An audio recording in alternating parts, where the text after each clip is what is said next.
Assalamualaikum warahmatullahi wabarakatuh. Jumpa kembali lagi dengan saya Udin dalam channel Kim UD. Asiknya belajar kimia. Materi hari ini adalah stoikiometri part 6, yaitu menentukan kadar unsur dalam senyawa.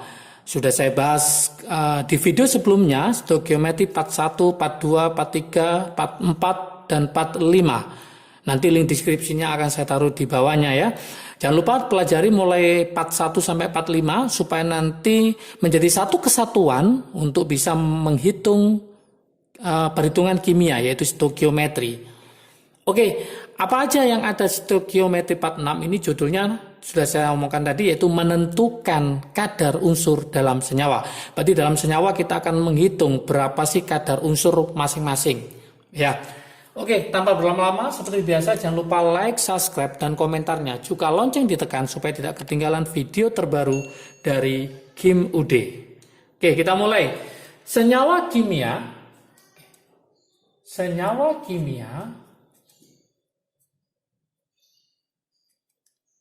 terbentuk dari unsur-unsur yang berbeda. Ternyata terbentuk dari unsur-unsur yang berbeda. Unsur-unsur yang berbeda. Contoh misalkan CaCO3, berarti ada Ca, ada C, ada O, jadi unsurnya berbeda. Kadar suatu unsur dalam senyawa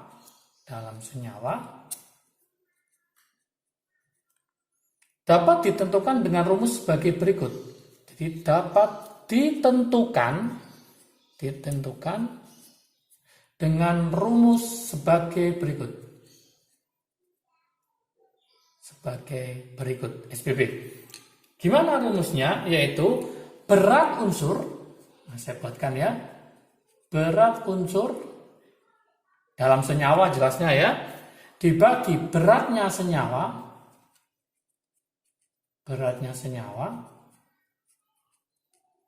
itu sama dengan jumlah unsurnya. Ada berapa jumlah unsur? Jumlah unsur, karena dia unsur atau atom, maka dikali dengan AR dibagi dengan MR dari senyawa tersebut. Oke, persamaan inilah yang nanti bisa kita buat untuk menghitung kadar unsur atau kadar dalam senyawa ya, kadar unsur atau kadar atom dalam suatu senyawa. Dari sini maka bisa kita simpulkan rumusnya adalah mencari berat unsur tinggal kita kalikan, berarti berat jumlah unsur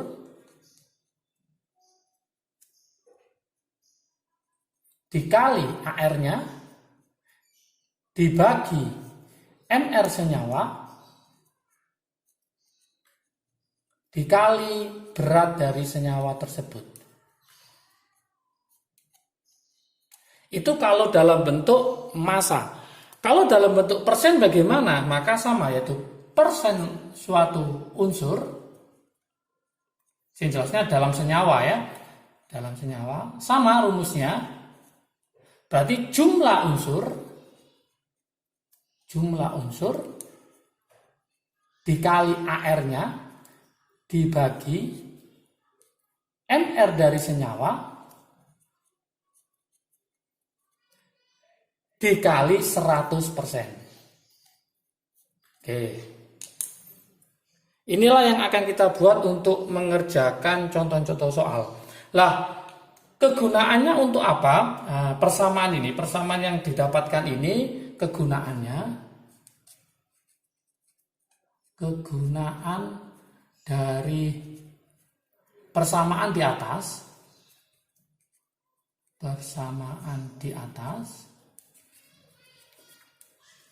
itu untuk apa kira-kira? Saya sudah dari judul aja sudah kelihatan bahwa untuk menentukan kadar unsur dalam senyawa. Berarti kegunaannya adalah yang pertama itu digunakan untuk menghitung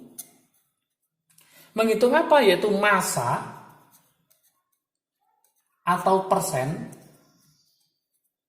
Jadi menghitung massa atau persen suatu unsur dalam senyawa. Suatu unsur dalam senyawa. Itu kegunaan yang pertama.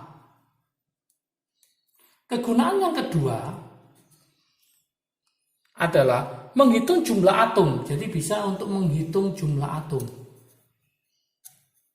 Menghitung jumlah atom suatu unsur. Jadi jumlah atom suatu unsur yang menyusun senyawa. Yang menyusun senyawa. Jadi kita bisa menghitung berapa jumlah atomnya, kita bisa menghitung berapa massa atau persennya. Yang terakhir kita bisa menghitung kadarnya. Nah ini, menghitung kadar suatu senyawa dalam campuran. Menghitung kadar suatu unsur dalam campuran atau cuplikan boleh. Campuran.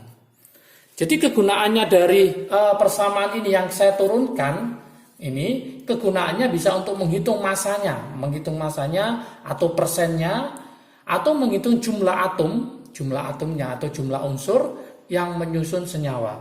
Supaya lebih paham lagi, maka saya buatkan contoh soalnya supaya nanti paham ya. Saya buatkan sini contoh soal. Contoh soal yang pertama, ya, contoh soal yang pertama.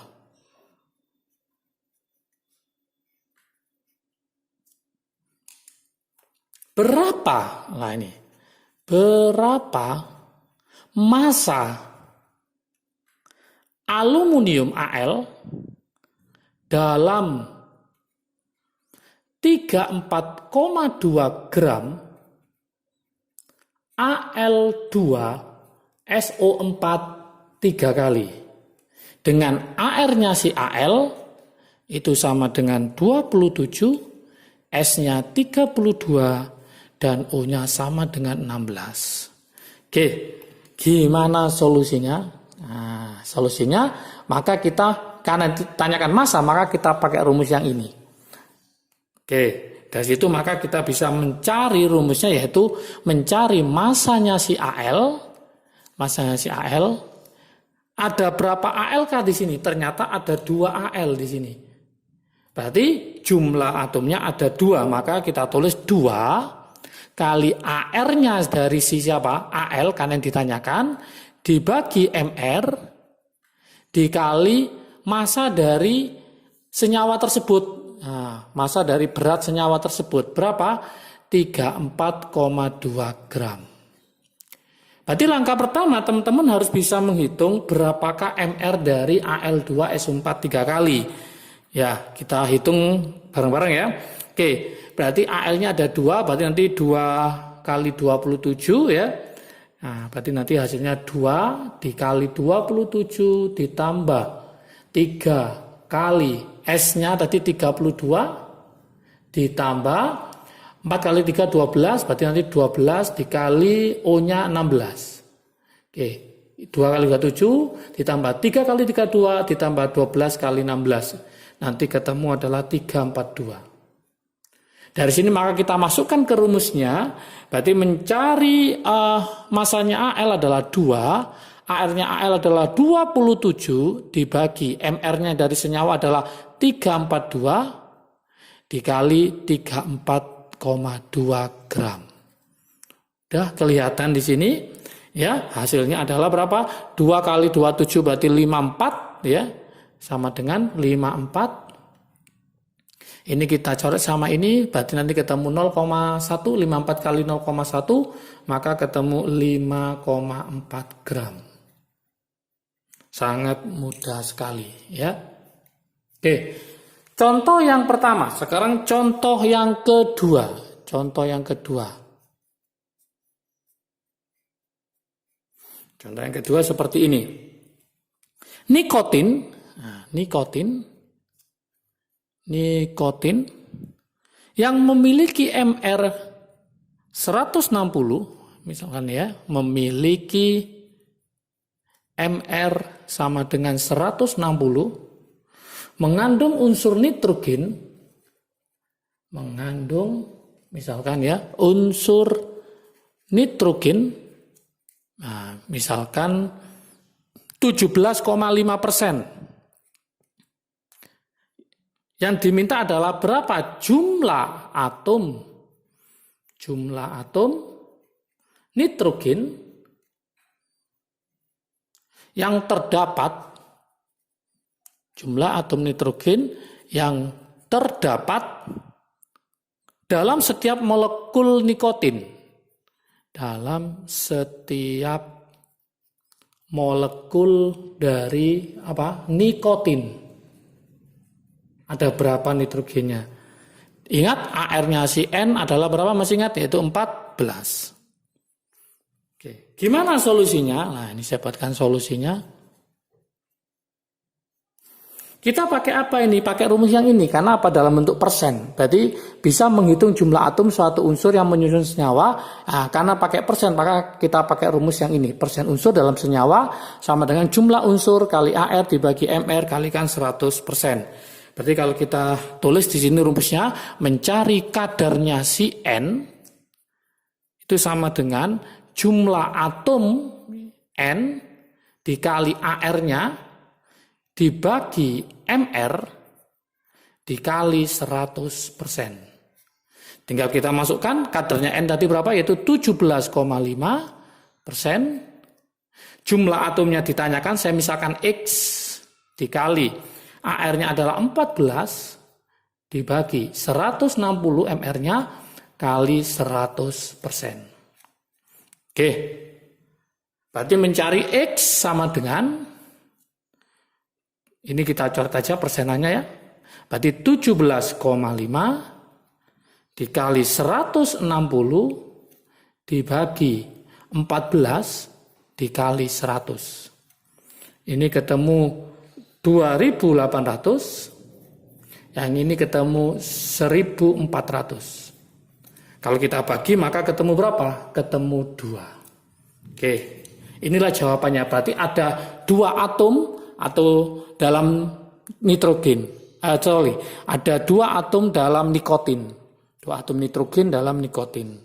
Oke, supaya lebih paham lagi, saya buatkan latihan soal buat teman-teman semua. Silakan nanti dicoba, dikerjakan. Kalau sudah yakin, sudah paham, silakan taruh di kolom komentar ya, supaya saya tahu tingkat pemahaman teman-teman terhadap materi stoikiometri part 6 ini. Gimana model soalnya? Seperti ini. Pada pembakaran, silakan nanti dicoba ya. Pada pembakaran 12 gram suatu senyawa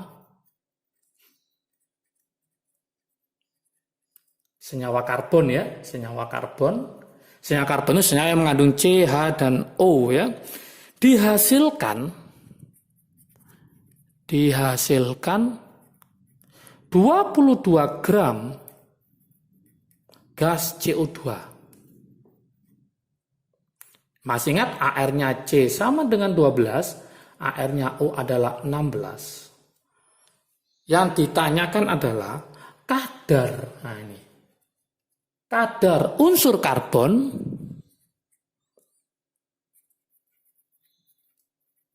dalam senyawa tersebut.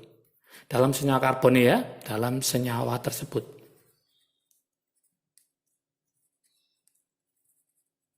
Oke, saya kasih pilihan ya. Apakah A 23%? Apakah B 27%? Apakah C 50%? Apakah D 53%? Dan apakah E 77%? Oke. Silakan dicoba, semoga paham materi stoikiometri part 6 ini, yaitu menentukan kadar unsur dalam senyawa. Berikutnya nanti kita akan ke stoikiometri part 7, silahkan ditunggu ya, yaitu menentukan rumus dari garam hidrat anhidrat ya. Nah, ini wajib karena itu sering keluar di soal-soal UTBK atau soal-soal ujian masuk perguruan tinggi negeri. Jangan lupa kalau video ini bermanfaat bagi kalian, silakan di-share ke teman kalian supaya manfaatnya semakin banyak lagi. Jangan lupa like, subscribe, dan komentarnya juga lonceng ditekan supaya tidak ketinggalan video terbaru dari Kim UD. Oke, semangat belajar, jaga kesehatan, salam sukses dari Kim UD, asiknya belajar kimia. Assalamualaikum warahmatullahi wabarakatuh.